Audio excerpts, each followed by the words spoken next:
Hello, everybody. Welcome to episode 2 of TechTeenth. My name is Janita.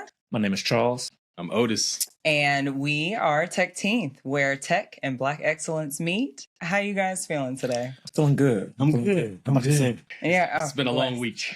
Blessed. It's been a long week. Yeah. Long day, long night. Yeah.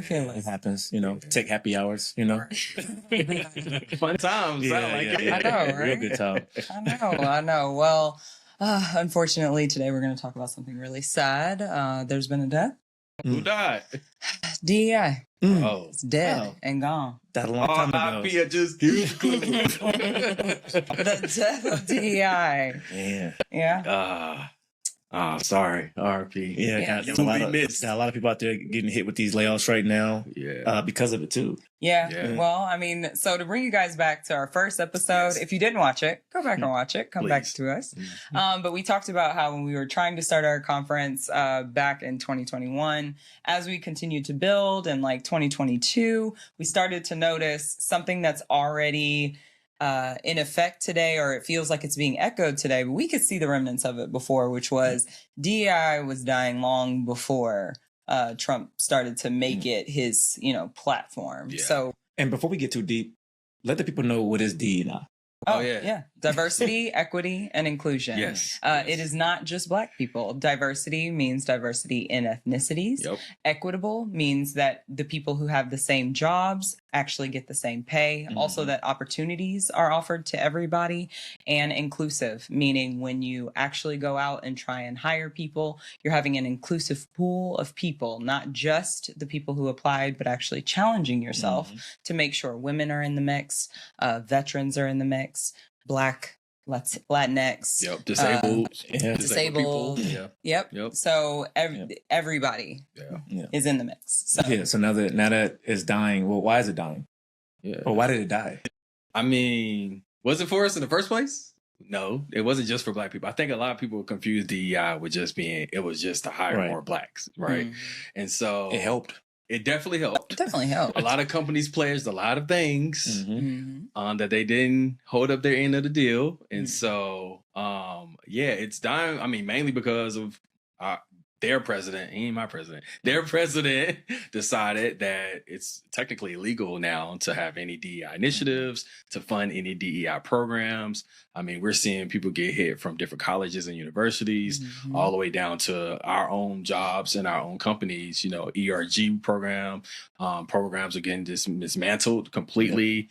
And so it's just across the board, from academic to corporate, to even small businesses. Some grants, you can't even have the same grants that they used to specifically for Black owners or Latin owners, because Trump is like, no, that's a no-go. Yeah. So you said it wasn't just for us.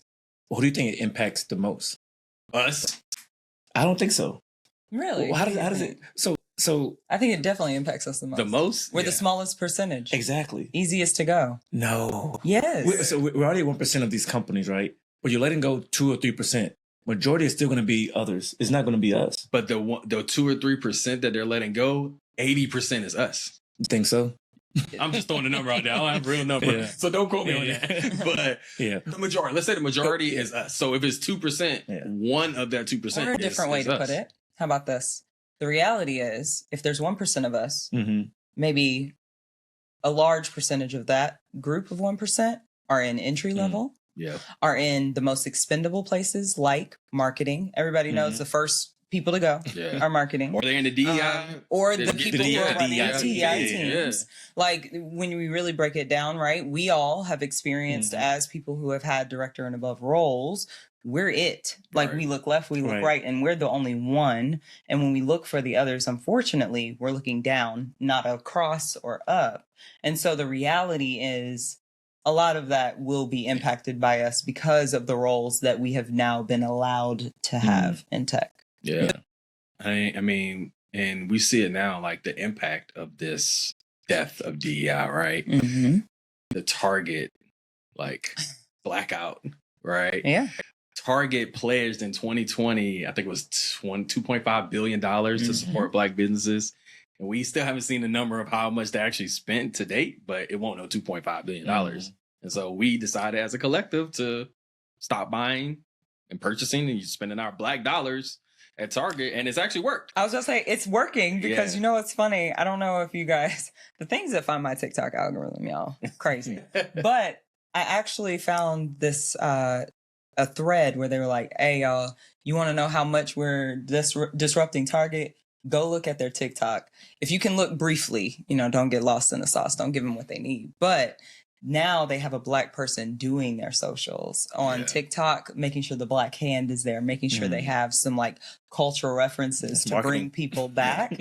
But it's not really working because people are like, yeah, nah, I'm already over at Costco, where they double down and say, yeah, we with y'all. And it's like, I'm a family of one, and I'll still go to Costco before I go to Target. So I do think that it actually shows when we decide something, it actually does impact pretty greatly because their bottom line is still dropping. Right. Because I do think, contrary to popular belief, for myself at least, I thought not going to Target would be a problem. And it's not at all. Like I really actually was like, oh my gosh, I really just went there just to spend money. Yeah. But now I have a more focused list because I'm like, okay, I'll just get my paper towels at Publix. I'm the opposite. Target is downstairs from my condo. I shop there frequently, daily almost. What can't you get somewhere else though? I think it's convenience. I can. It's convenience, and I got my stuff from other places. But then I went to Amazon to get some of the stuff, and I'm like, well, Bezos right there shaking hands with Trump too. So one evil for another, right? Even though Amazon did say they were eliminating DEI programs, but so shout out to the companies who did keep their DEI programs. There's a long list of those, especially in Atlanta. Delta. Oh, because they can't do that. Coca-Cola. Also, they can't do that. Marriott's one. I didn't know that. I support Marriott. Yeah, but it's actually Marriott. I didn't know that. It's not. It's like Chariot. We're looking at these companies, like the DEI leads are going away, right? The people who run those organizations, but the people who actually are in those positions in your employee resource group, they're still there. Like my company still has, you know, our ERG groups, right? I'm still supporting, I'm still having conversations with leadership, I'm mentoring, you know, sponsoring people to get promoted, etc.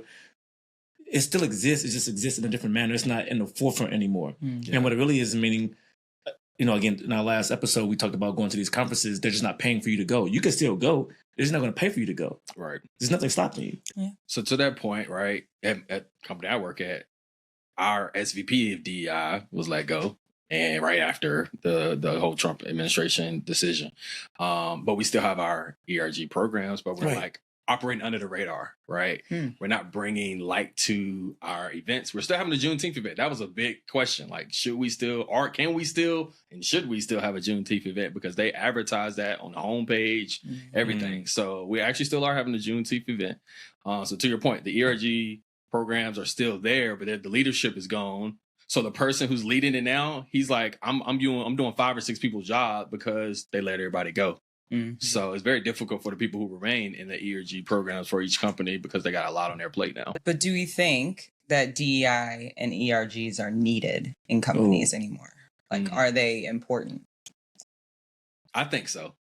I think from my perspective, until I joined the ERG at the company I work at, I didn't know a lot of people who look like me, even though my whole team is Black, which is funny. Like nobody, like in our whole team, 100% Black in cybersecurity at that. Right. And so those were the Black people I saw every day. But outside of that, it wasn't anybody who looked like me. So the ERG program allowed me to see other people who look like me, connect with them, right. And just be able to have that experience of talking to people who've been at this company for 20, 30 years and getting to know them a little bit better than the people I talk to every day, just because we always going to talk and we Black. So yeah, I think it's still important just so you can have that mentorship, that connection, that experience and learn from each other. You know? Also, do ERGs have to be formal? No. You know what I mean? Like, is it? It's all volunteer. Yeah. For the most part. Some companies do get paid for it. Some get paid. Some did. Yeah, I'm a leader in one of our work streams. I don't get paid for that extra work or nothing. I might get my bonus might bump up because I'm doing something extra, but there's not a direct.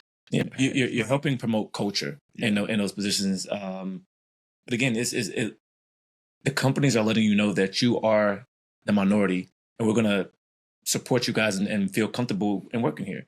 And not to say you can't feel comfortable working around, you know, women or white people. It's just that you we want to be comfortable no matter where we are. Yeah. I mean, it's just the simple thing of, and hopefully, yeah, if they have it, they know. Nothing's a secret. If you didn't already know, nothing is a secret at your company. If you have a Slack channel, if you have an email thread, it doesn't belong to you. Somebody can read it. So whatever. Yeah. But at the company that I was at, we had a private Black channel. And it was... You said a Black channel? Yeah. Like, I thought you said Slack with Black. No, it's a Slack. It's a Black Slack channel. Yeah, we have one too. Yeah. Yeah. We ain't got that. It's a private Black Slack channel. I love it. But it wasn't meant to be a derogatory space. It was a space where, hey, we're in all areas of the world, right? And a lot of the Black people that were in other countries were still American. Yeah. And so you'd have people like, of course, me in the Atlanta office, I definitely wasn't without Black people, right? But for people who might have been in Bellevue, you know, they're walking into an office where there might be them and one other person, and then something major happens in pop culture, and you are like, oh my gosh, did you see? And the person to your left is like, who is that? I don't even know who that is. Right. And so the Slack channel actually provided an outlet where you could connect and still be able to like have that moment, connect with your coworkers. And then when people would travel, you already were like, yo, hey, welcome. You know, you could actually share things. And it was a space where if something happened in an office, we could actually share out and be like, hey, heads up, the engineers are being cut next week by 10%. They're already over here freaking out in Bellevue. Want to make sure you guys have a heads up. Right. So it's just like this good space to kind of have your own network of people to be able to relate, to really be able to talk about things that, you know, you just might not find that solace in other coworkers, because at the end of the day, we spend most of our time at work. Yeah. Yep.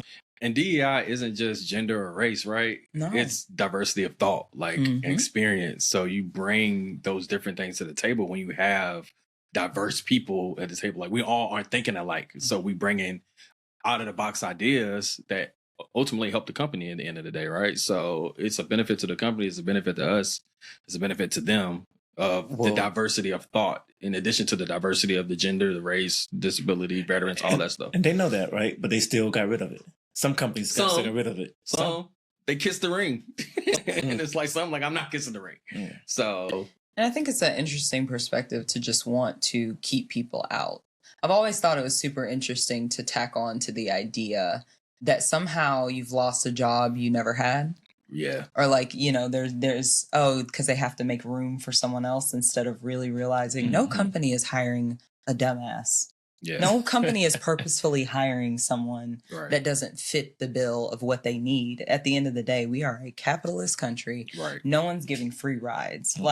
And so I always find it interesting, because being behind the wall of people who are hiring, being the person that said, no, I'm not done hiring because I haven't seen a diverse enough pool. And I actually challenge myself in the opposite way of what most people would think, which is like, no, I haven't seen enough white people. I haven't seen enough Latin people. Do we have enough like actual other things? Because just because I'm a Black leader doesn't mean that I want only Black applicants. I actually would like diversity on my team as well. And so it's interesting when you do see the resumes, they are different. Yeah. Meaning a lot of times the Black resumes have a lot more things that they have done, that they have achieved, that they feel they have to do to apply to the same job that someone that might not be Black. I won't even say that other person's white, just somebody who might not be Black. Right. They may not actually have the same credentials. And it's really interesting too. Maybe something we'll talk about another day, of like really understanding what your experience is, and actually understanding that we're not equitable a lot of times. We're actually a little higher than whatever we're going for. Yeah. And actually really changing and understanding our power, because we've had to work 2 times harder to strive for a bit more. That's a good point, right? So to that point, like using our power and our superpowers, right? How do we leverage this loss, where some people look at as a loss, to now turn into a win? Like through building community, through like starting our own. We don't have to rely on our company to start ERG programs. We know people in our company. Like you said, it doesn't have to be formal. We can have our own informal setup where we meet once a quarter, once a month, just shoot the shit. Just talk about what's going on in your different areas and give each other that feedback of like what's happening. So we all have a full bird's eye view of what's going on in the company in different areas. So you heard it here first. Yeah. We're going to host our let's say Tech Thursdays. Yeah. And allow different groups just to come and just explore with us. Yeah. Yeah. It's okay. But you also did that a bit at your place, right? Because you started your... Yeah, I created mine from scratch. We didn't have one. We had a gap and we filled it. Me and one of my coworkers, we came back from a conference and we kind of looked around. It's like, it's really not a lot of us here. So let's kind of help grow this practice out. And we had women, we had veterans, but we didn't have Blacks. Anything for the Black community, my company. So, and I led it for years, with support of some others. And then, people leave and, there's some attrition there, but, it was literally all volunteer and what I saw and what I envisioned for us to do, which was bring things that would support us in our careers. What can help drive us? What makes our days and our years better here? Yeah. So I want to promote a fun place for us to come together and work. Because again, it's driving culture. Yeah. So drive. And to that point, right? Because you saw a need and you saw there was something missing, you built your own. And there's other outlets outside our company, right? There's social media, right? We have we won't call them ERG programs, but there's so many things, even in Atlanta, like where we are, that you can join and help the community and meet other people. So there's so many platforms you could leverage, right? We're spoiled here. Yeah. We're spoiled. Yeah, we know you all don't have that everywhere. We're blessed here in Atlanta. We're blessed here in Atlanta. Yes. To have all of these opportunities for Blacks. Yeah, I moved here for a reason. Yeah. So, for Black excellence, that was here. That was, So it's really collaborating with those like-minded organizations, right? There's so many organizations, even if you aren't in Atlanta, right? Even if you aren't in Atlanta, I'm pretty sure there's some virtual organizations you can join. You can still meet people who look like you, sound like you, think like you, or don't think like you. But and I also, though, encourage people to not put themselves in just the Black box either. Yeah. Because while I was a participant in starting our Black ERG, I was the creator of our Parenthood ERG. At my last company, because I was only the second person to go on maternity leave, and the treatment and the verbiage and knowledge or lack thereof around somebody leaving to have a child and the support they need was wild. I came back and was like, this is I almost wanted to quit, because it's I didn't have a place to pump. They had to create a room for me. They didn't have a fridge. People were putting their lunch in the fridge next to my baby's food, where I'm like, hey, this is not a fridge for you guys. Right. People would not honor my blocks that I had because they were just blocks. I didn't tell them what I was doing. And so I just encourage people, if you're a woman and you have a woman ERG, join that. If there's something that you like, create it. Don't just think, if it's not a Black ERG, I can't create it. Yeah. So and one point, you can join any group you want to. That's true. Yes. I joined the Asian group. I joined the women's group. Yes. I realized that. I was like, why am I just doing the Black group? I want to learn what they learn. They need to talk about what they talk about. I'm the only Black person in some of those groups too. I believe it. Yeah. I'm one of the few males in the women. Nobody thinks that way. Yeah. It's definitely, and again, it's inclusive. So it's entertaining everybody. So we still have multiple channels just for that reason. Yeah. So, and that's what we actually do now at work. We still have our ERG programs, but it's open to everyone. Mm-hmm. That's the loophole, apparently. Yeah. So it's it's open. it should be, though. Exactly. That is the point of we would always be like, no, y'all can come. This isn't a private meeting. We're not talking secret Black stuff in here. Yeah. But it's just know that you might hear things that you won't understand, but we just ask that you observe and not interrupt. So I think that's the future of DEI, right? Yeah. We have ERG programs, but they're inclusive. Mm-hmm. Everyone can join. Yeah. Everybody can join. It ain't just for Black people. You join what you want to join. You join what you want to join. We have our offline ERG or DEI programs where we can build our own communities, right, of like-minded individuals. And then we got online, virtual. We got social media. We got organizations. There's a future of DEI. So is it officially dead? Is it R.I.P. for real? Or just transformed into something new. Yeah, maybe it's a rebirth. It's a rebirth. So something new. So it died. It came back to life. It's sleeping right now. It's for the friendly ghost. Nah, it's Jesus. It's behind the rock. It's on day 2. D.I. You heard it first. D.I. Jesus. It was dead and it came back to life. So yeah, so that is all we have here today for TechTeenth Podcast. Like, share, subscribe, comment, follow us on all the socials at TechTeenth, and we'll see y'all next time. See you guys.